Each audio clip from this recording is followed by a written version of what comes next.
Nagbabalik po ang kaya sa DZRH sa bahagi ito natin programa, ang tunay na happy, healthy at iba pa.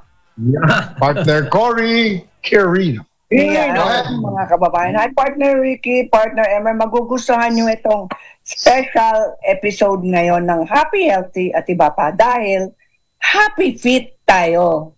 Ayun. Happy fit. O, di ba sino yan, Emer? Happy fit? Yes, siyempre. Ano natin? Meron tayong mini foot spa tips. Ayun. Okay, sige nga. Sabi na ng mga eksperto, kung merong problema po tayo sa paa, malamang may tama na rin o may epekto sa ating tuhod, hita, balakang, pati na rin ang spine.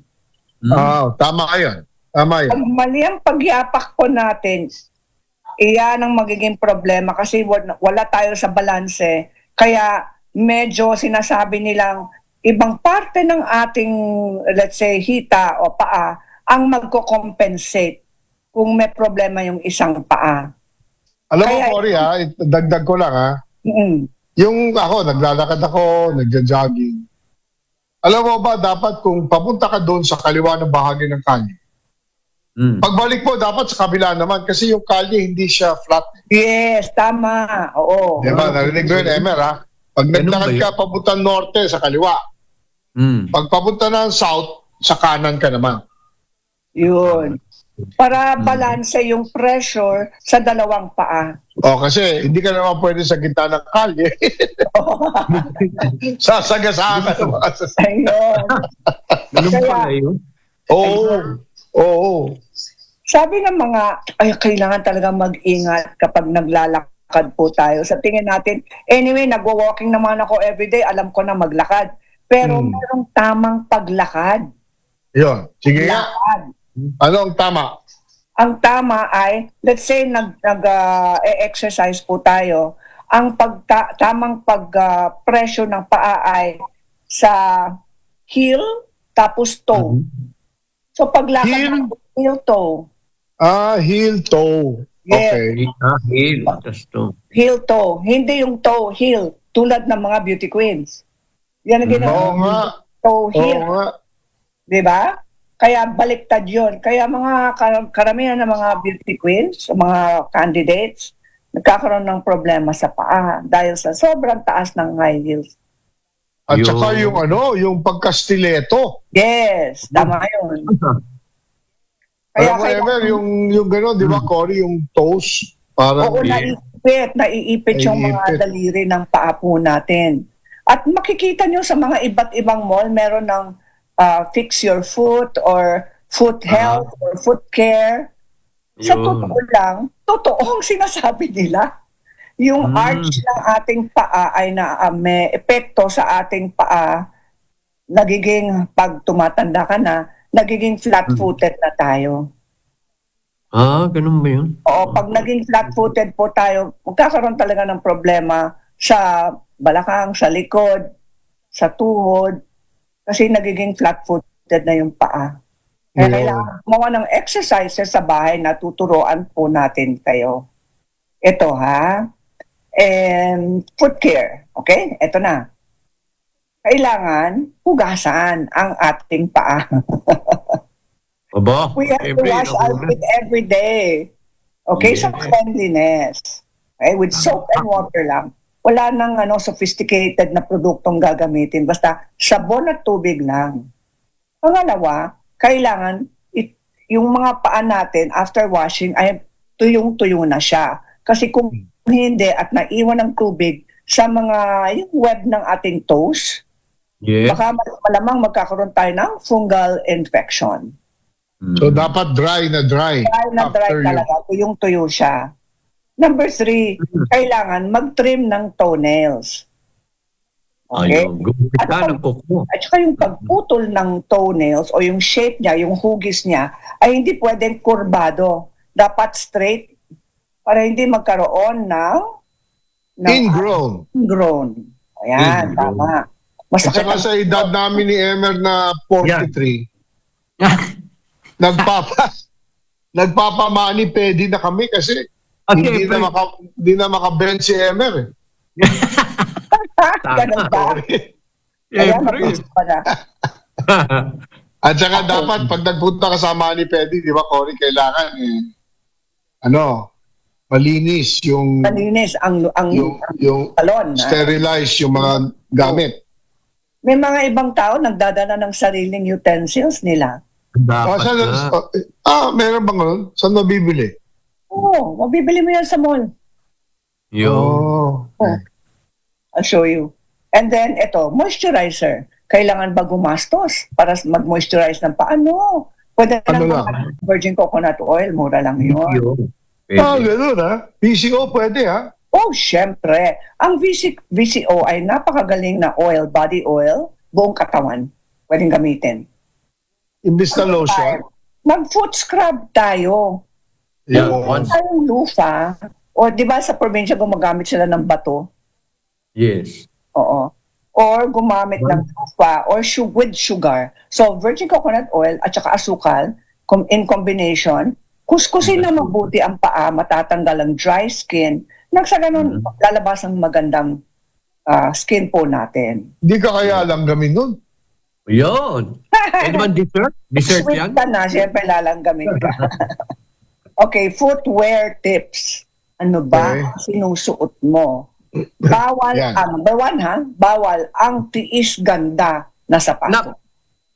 Ano yun? Ano ibig sabihin tiis ganda? Tiis ganda, ibig sabihin, napakaganda ang sapatos, sexy-sexy pag sinuot mo, pero masakit sa paa. Ay, pa-beauty ka naman sakit-sakit.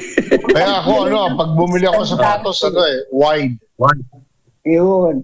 Bumili ng sapatos na komportable sa iyo. Ayun. Okay. Mas malabang, siyempre. Avoid, if you can, very high heels.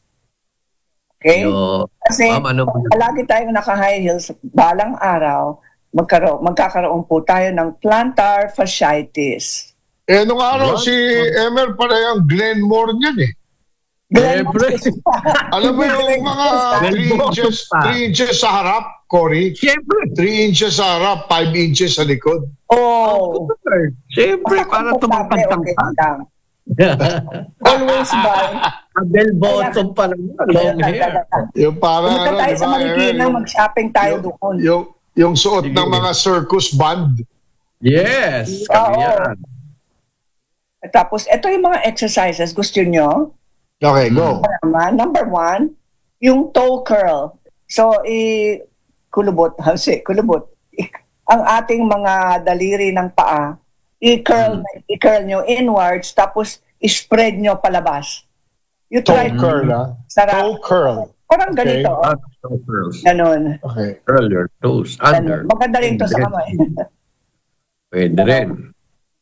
Para sa daliri ng paa. Okay? So, curl your toes, tapos i-spread ang ating daliri ng mga paa as far as you can.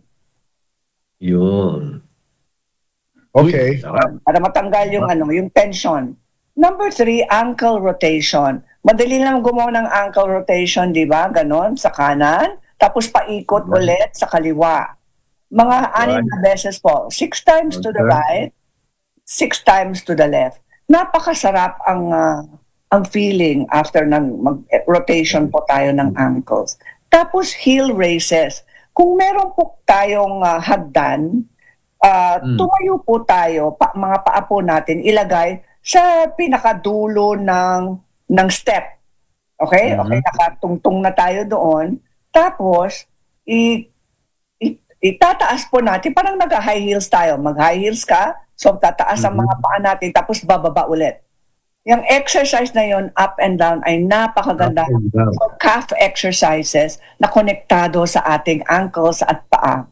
Pampalakas po yan ng ating paa at tinatawag nilang calf at ankles.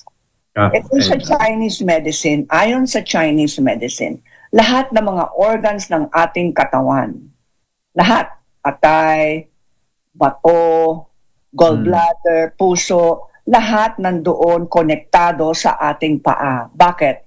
Through the nerve endings. So, ang pinakadulo ng nerve endings na yon ay nasa paa.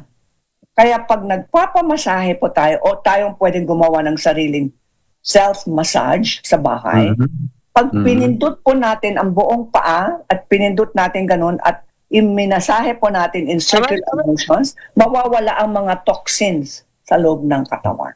Yan. Kaya, masakit man yung pindot, mahusay pala yun. Yes, sabi nila, pag masakit ang pagpindot ng say esperto sa pagmamasahe sa paa, ibig sabihin meron na siyang nakitang barado, may barado sa katawan.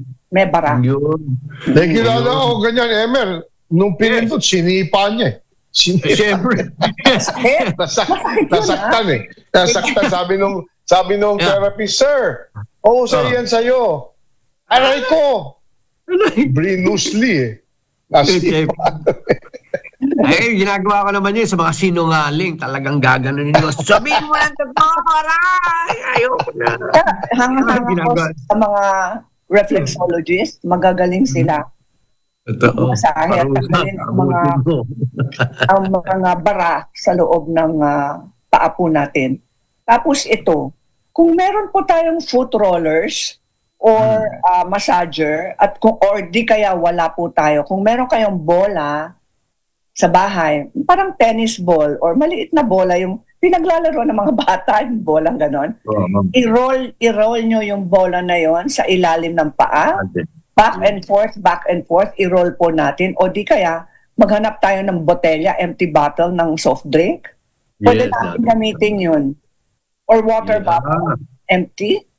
Pwede natin i-roll ang ating paa araw-araw nang sa ganon, pampaiwas sa flat foot. Flat foot, ayun. Parang yung paraan. Sa basketball, pag nagbabasket tayo. Di ba? Na injury, Okay. Sana araw-araw, kahit pagod ka o hindi, pwedeng itaas po natin ang ating mga paa. Dapat ang elevation po yan ay above the heart level. So let's say nakahiga po tayo sa sofa, nakataas na po tayo ang ating mga paa, higher than our heart. Nang sa ganon, mawawala ang swelling sa ating paa. Okay, number 5, pinag-usapan natin to.